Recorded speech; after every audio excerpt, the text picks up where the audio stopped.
বারাসত ২৪-এর লোকসভা নির্বাচনে কাদের দখলে থাকবে দেশ, কে হবেন প্রধানমন্ত্রী তা নিয়ে চলছে রাজনৈতিক জল্পনা। বিরোধী শক্তির মুখ হিসেবে উঠে আসছে মমতা বন্দ্যোপাধ্যায়ের নাম।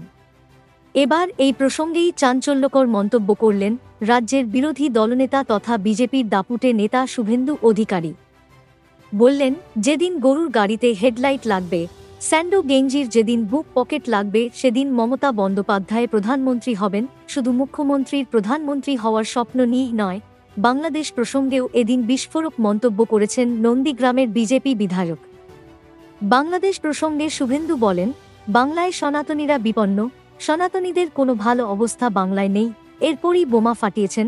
বাংলাদেশে যা হয়েছে তা শুধুই ট্রেলার।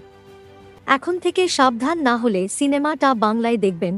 মঙ্গলবার সন্ধ্যায় খড়দহ বিধানসভায় উপনির্বাচনে দলীয় প্রার্থী জয় সাহার সমর্থনে কল্যাণী হাইরোডের উপর ৫৬ নম্বর বাস স্ট্যান্ডের কাছে বিজেপির একটি পথসভা অনুষ্ঠিত হয়। ওই পথসভার মূল বক্তা হিসেবে প্রচারে আসেন রাজ্যের বিরোধী নেতা শুভেন্দু অধিকারী। শুভেন্দু অধিকারী ছাড়াও এদিনের সভায় উপস্থিত ছিলেন ব্যারাকপুরের সাংসদ অর্জুন সিং। সেখানেই একথা বলেন শুভেন্দু। মুখ্যমন্ত্রী মমতা বন্দ্যোপাধ্যায়কে সোমবারই তীব্র কটাক্ষ করেছিলেন বিজেপির রাজ্য সভাপতি সুকান্ত মজুমদার। খড়দহের একটি সভা থেকে তিনি বলেছিলেন, পশ্চিমবঙ্গ স্পিড ব্রেকার রাজ্য, সব উন্নয়ন এখানে এসে থেমে যায়।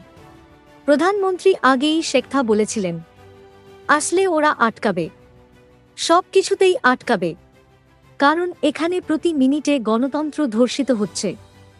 আমরা বাংলার মানুষকে বলবো, আপনারা দেখুন এরা কি করছে।